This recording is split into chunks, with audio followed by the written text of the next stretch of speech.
环球大战线深入世界最前线，全球各地的观众朋友，大家好，我是叶思敏，欢迎来宾前资深外交官介文吉大使。思敏好，各位朋友大家好。时事评论员王尚志尚志哥。思敏好，观众朋友大家好。资深媒体人彭华干干哥。思敏好，大家好。好，观众朋友，今天节目一开始，我们持续来关心在中日的这一场政治上面的争议。中国这一回揭穿了高市他的旧金山合约的阴谋，另一方面也重击在中国的反制方面，重击了日本的房市，会不会造成接下来的经济大崩盘？我们都一起来做关注。日本方面做了反制，是停工光刻交给大陆，反而自己受到重创吗？今天就这些议题，我们会一起的来做关心。开场的3个火线话题，今天请来宾帮我们做解答。首先来看到第一个，高市早苗他抛出的旧金山合约是挑动了台湾的主权问题，北京这一回怒火直烧哦。那么日本是否正踩向中日冲突的一条红线呢？中日外交的战火是否可能往军事误判的方向逐渐的靠近？这是第一个问题。第二个问题，我们持续来关心，在中国大陆制裁日本方面，除了削减航班，恐怕现在还会撤资，包括了日本房市有2成都是来自于外资，而这当中的9成更是来自于大陆。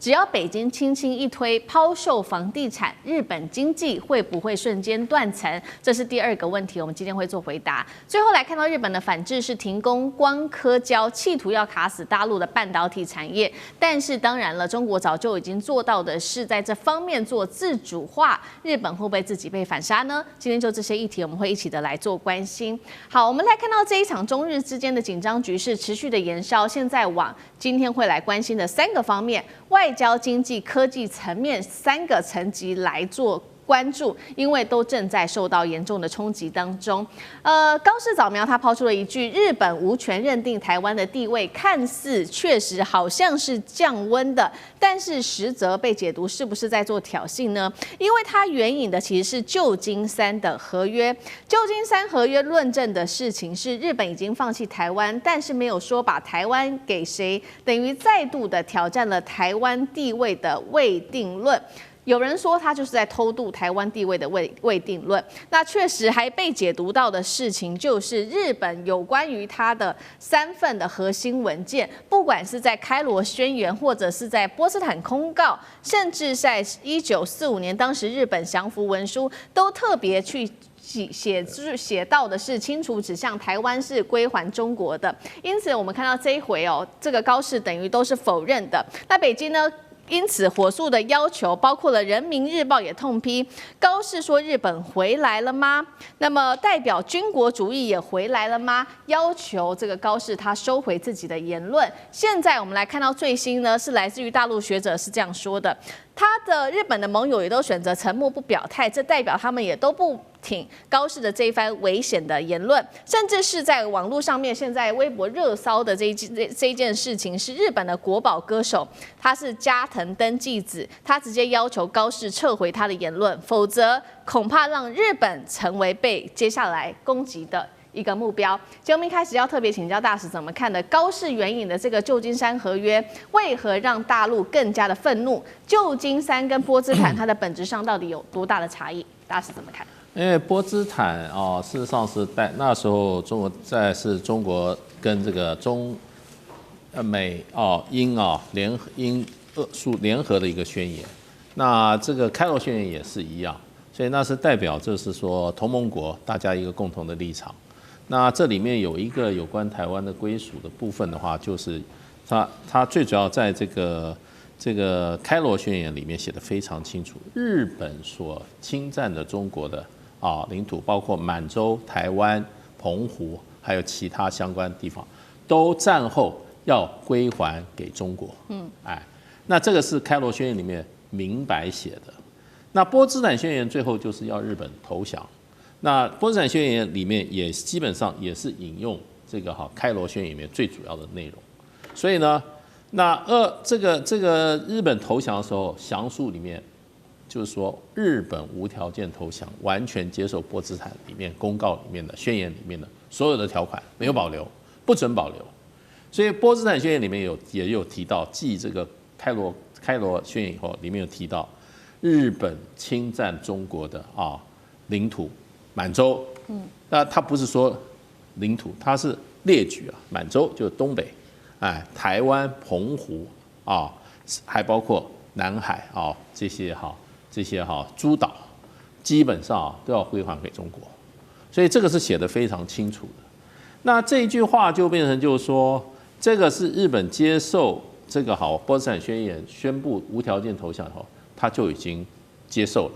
那他放弃这些领土，而且把这些领土呢都归还给中国了。所以他在接受的时候，他就等于说法律上就说我同意，哎，因为我同意你的宣言，就是我同意里面所有条文嘛。可是呢，二次大战结束以后，很快的冷战就开打了，就世界就分为2个阵营了。那所以就变成这个对日这个基本上各国的对日还要签一个合约的部分呢，就一直延宕，没有办法签。而且中国大陆，我那时候最主要还是我们中国本身进入内战，有2个不同的政权在争夺，那就变成就是说这个时候就签这个约的时候，美国来主导。美国来主导的时候，当然他就把怎么样，就把这些尽量把世界各国都找过来。可是那时候我们中国大陆是因为我们台湾跟美国的对中国的政策的问题呢，所以他2边都没有邀请，哎，2边都没有邀请，所以我们就没有参加旧金山合约。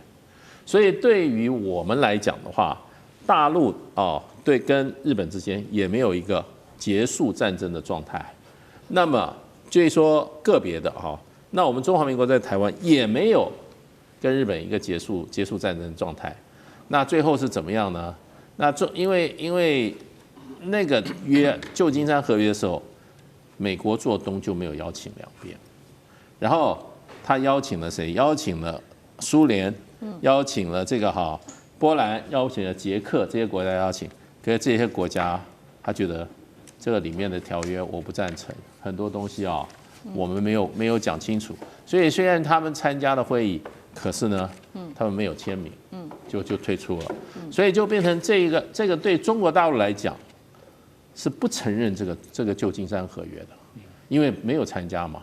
所以要谈到中国大陆跟日本的关系，就要归咎到1971年他们关系正常化时，那是有个重要的3个建交相关的文件，那建交公报里面就对台湾问题就讲清楚了，有一条非常清楚，就是说日本了解并尊重台湾是中华人民共和国的不可分割的领土，所以这一条所以中国大陆就会讲说，我们台湾问题不是讲清楚了吗？对不对？所以你要援引，就是说有关台湾的部分，你要援引中日建交的这个文书里面这样子规定，你会援引一个旧金山合约，我当时根本就没有参加的一个合约。那在那个时候是没有错，日本在这里面他只是规定他自己说，日本放弃这个侵占中国的满洲这个台湾、澎湖还有一系列土地的放弃这些地方的主权。那接下来没讲，因为那个时候是看美国人了，所以没有讲。那个是日本他只做，他没有说这个属于谁，因为那时候2边是属于对立的方面。日本有一派人可能是主张等两岸的问题解决以后，他跟那个统一的政府或者他看这个时候在统一的中国，他再来决定这个事情。当然这个东西要去查他们当初的立场，为什么他没有？而且所以对中国大陆来讲，他1971年跟日本谈建交的时候，最重要一点就是在台湾的地位，他就要日本承认、了解并尊重台湾是属于中华人民共和国的。那个时候日本也白纸黑字也签了。所以他现在等于到了这个高市长，他又不提这个中日合约的部分，所以中华人民共和国跟日本的这个合约，这个共同建交公报里面提到这一点的部分，所以大陆就认为你是隐藏、曲解、引用错误的文件，你是故意想要开倒车，那所以对这个事情就就大陆这边反应非常的强烈，主要原因是这样。好，我们就看到大陆网友现在越来越生气，就是痛骂说高市援引错误的公告，就是这个特别用的是旧金山合约，不是用波茨坦公告哦。所以呢，持续的大陆它针对日本经济的反制持续的进行当中，尤其确实现在日本的经济本来它的经济成长率就已经非常的低了，现在更是直接造成他们的通膨失控哦。尤其在金融表现方面，看到日股也急挫了1000点 ，CPI 连续51个月已经涨超过2%了。当然，先前我们提到过的，就是大陆大幅取消的赴日航班持续的进行当中，也导致后续包括整个在东京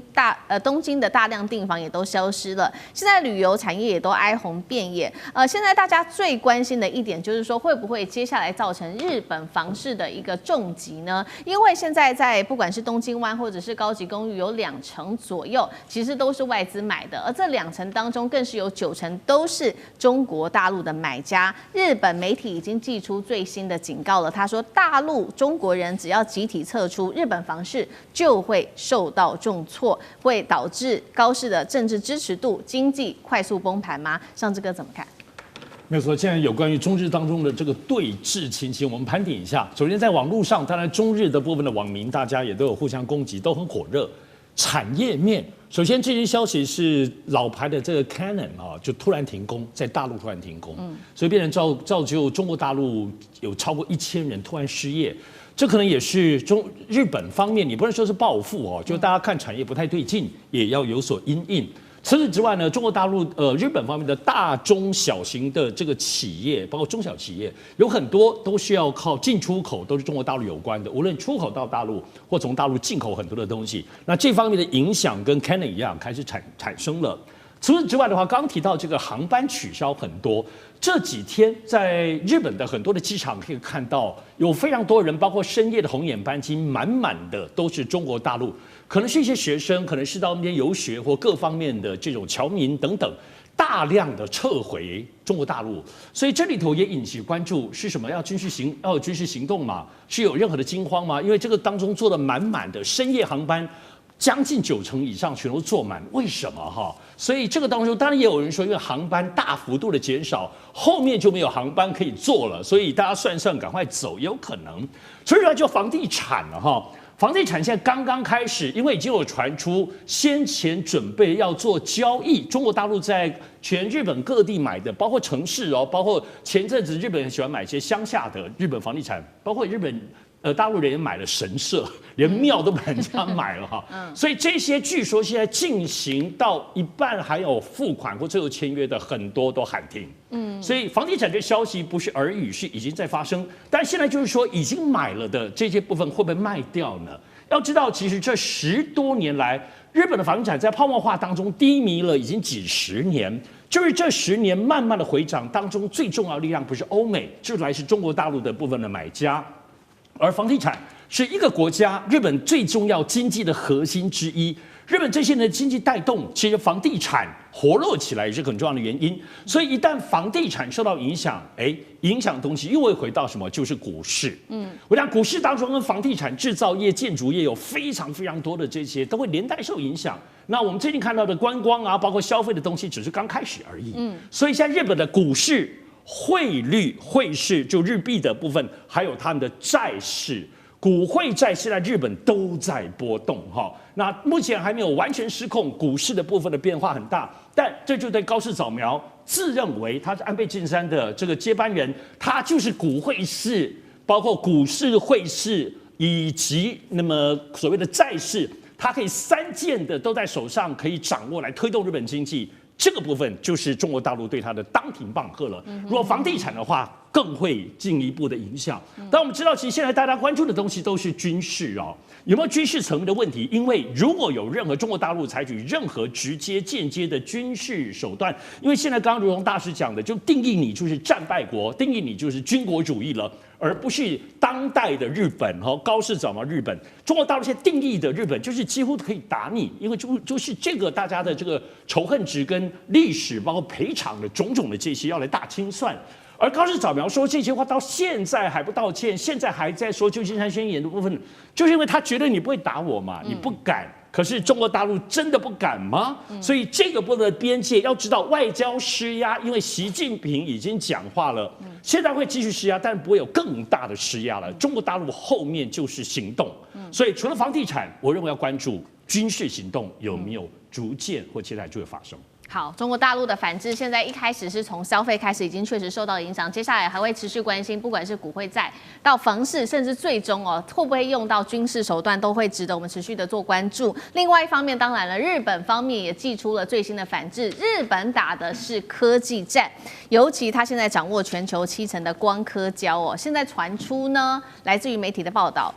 日本可能对中国来断供它的光刻胶，那同一时间到底大陆会不会受到影响，我们也要持续做观察。尤其现在大陆其实也在自己做光刻胶，国产的光刻胶，不管是在北京啊、上海、深圳这些大城市的企业都在做量产。另一方面，大陆的好友这个俄罗斯也在着手做这个光刻胶的产线，打造中俄半导体的自立圈。所以对于日本的停工，对大陆影响到底大不大？干哥又怎么看？